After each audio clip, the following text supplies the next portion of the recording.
ஐஸ்வர்யவானுடைய பொருள். ஐஸ்வர்யவானுடைய பொருள் அவனுக்கு அரணான பட்டணம். அது அவன் எண்ணத்தில் உயர்ந்த மதில் போல் இருக்கும். ஐஸ்வர்யவான்களுக்கு இப்பிரபஞ்சத்தின் ஆஸ்தியும் சம்பத்தும் அதிகமாக இருக்கும்.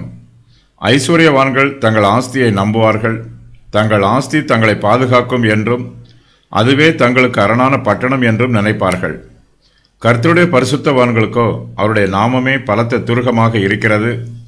கர்த்தருடைய நாமமே விசுவாசிகளுக்கு அரணான பட்டணமாய் இருக்கிறது.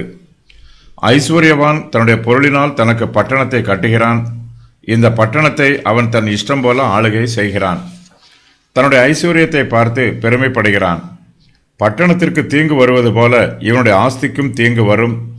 அப்போது அதிக பிரயாசம் எடுத்து தன் ஆஸ்தியை பாதுகாப்பான். இவனுடைய ஜீவன் இவனுடைய ஆஸ்தியில்தான் இருக்கிறது. இவனை விட்டு இவனுடைய ஆஸ்தி போய்விட்டால் இவனுடைய ஜீவனும் இவனை விட்டு போய்விடும். ஐஸ்வர்யவான் தன் ஆஸ்தியை நினைத்து பெருமைப்படுகிறான். அவனுடைய சம்பத்து அவனுடைய எண்ணத்தில் உயர்ந்த மதில் போல் இருக்கிறது. உயர்ந்த மதில் தனக்கு பாதுகாப்பாய் இருக்கும் என்று நினைக்கிறான். மதிலின் உயரத்தை மற்றவர்களால் அளக்க முடியாது என்றும் தன்னுடைய ஆஸ்தியை மற்றவர்களால் எண்ணி பார்க்க முடியாது என்றும் நினைக்கிறான். இப்படிப்பட்ட ஐஸ்வர்யவான் தன்னைத்தான் வஞ்சித்துக் கொள்கிறான்.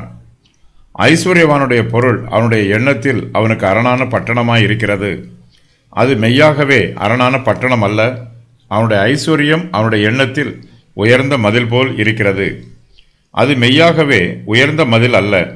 இது அவனுடைய கற்பனை. அவனுடைய கற்பனையில் உண்மை இல்லை. இவனுடைய மாயையான கற்பனையே இவனை வஞ்சித்து விடும்.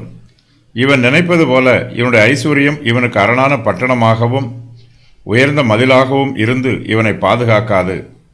தன்னுடைய ஐஸ்வர்யத்தை நம்புகிறவன் மணல் மீது வீட்டை கட்டின புத்தியில்லாத மனுஷனுக்கு ஒப்பாயிருக்கிறான்.